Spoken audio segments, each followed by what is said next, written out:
Hi, everybody. I'd like to talk a little about the 1943 Alfred Hitchcock classic called Shadow of a Doubt.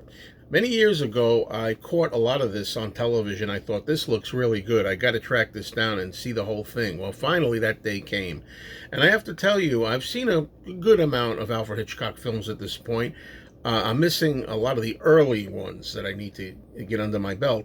But I have to say, of all the ones that I've seen, this one is one of my favorites, and I was so happy after I watched the movie to find out that Hitchcock himself considered this his favorite film. And even in later years, when he kept getting interviewed again and again, he kept going back to this film as a favorite. Well, there's a lot I want to say about this.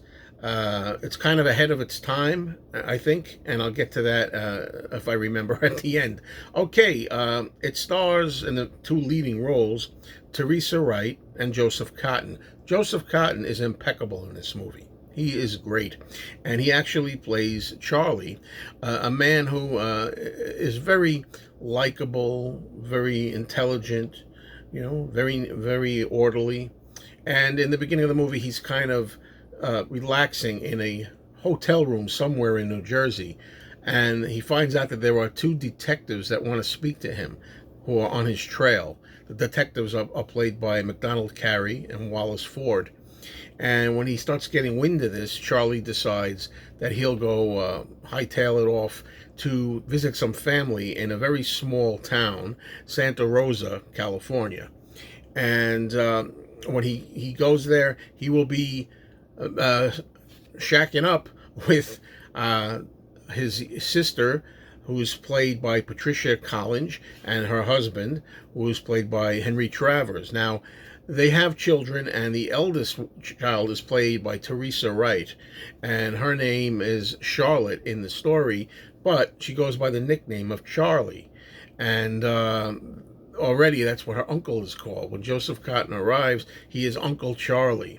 And the two of them are very much alike in a lot of ways. They're kind of on the same plane. They share a common wavelength.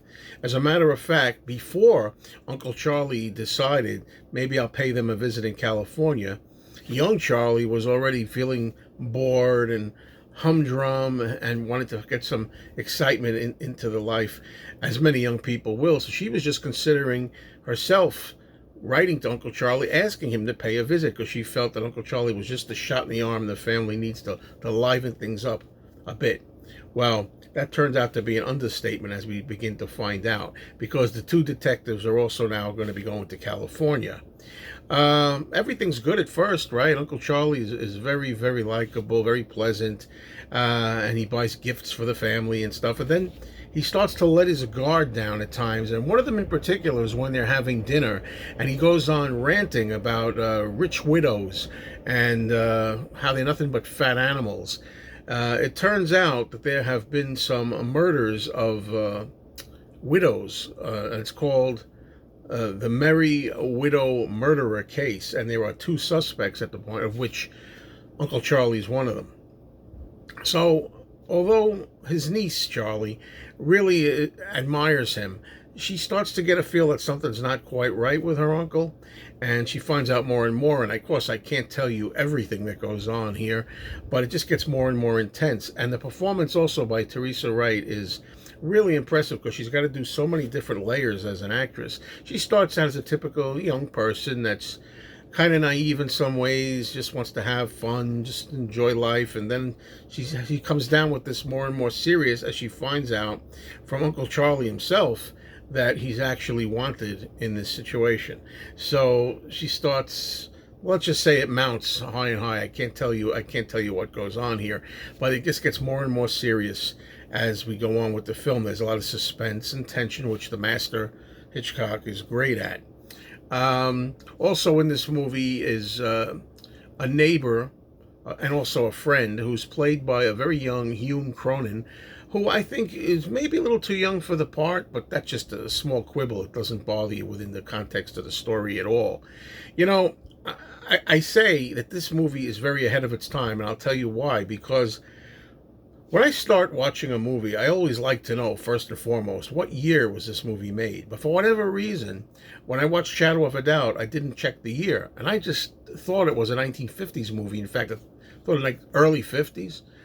Imagine my delight and how impressed I was when I found out later that this movie was probably shot in 1942 and released in 1943. It's 10 years earlier than what I thought.